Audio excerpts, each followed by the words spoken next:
mabagal, malungkot na tunog ng gitara o piano.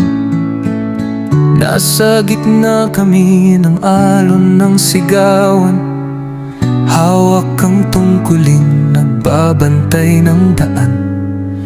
Di upang sugatan, di upang maging kalaban, kundi upang kapayapaan ay manatiling tangan. Ngunit sa bawat patot, salitang matalim,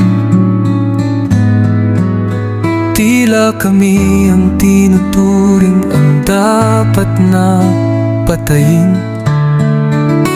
Hindi nila batid ang bigat na dalhin sa dibdib naming sa pag-unawa rin. Sa gitna ng sigaw, sa gitna ng luha, kami ay tao ring nagdurusa at tumaasa. Kung hindi uniforme ang aming kasuotan, baka kami kasama rin sa kanilang hanay lumalaban. Ngunit ang kapalaran ay sa tungkulin na kalaan na maging panangga kahit kami sugatan.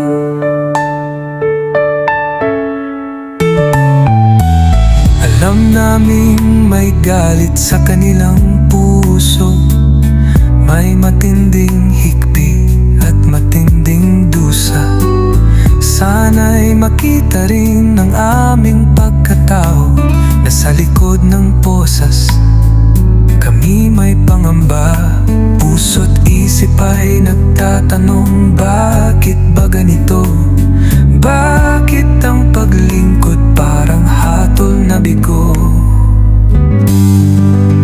Sa gitna ng sigaw, sa gitna ng luha, kami ay tao ring nagdurusa at tumaasa.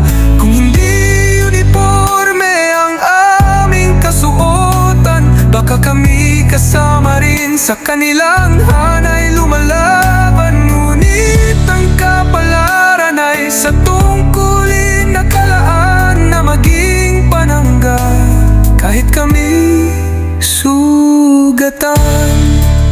Kaya't sa harap ng apoy ng galit, dasal na lang ang aming mahigpit na kapiling.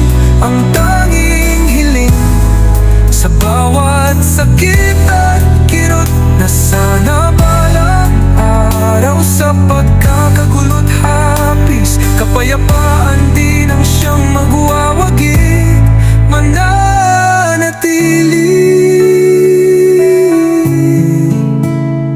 Dasal na lang ang aming kapiling sa gitna ng sigaw at luha.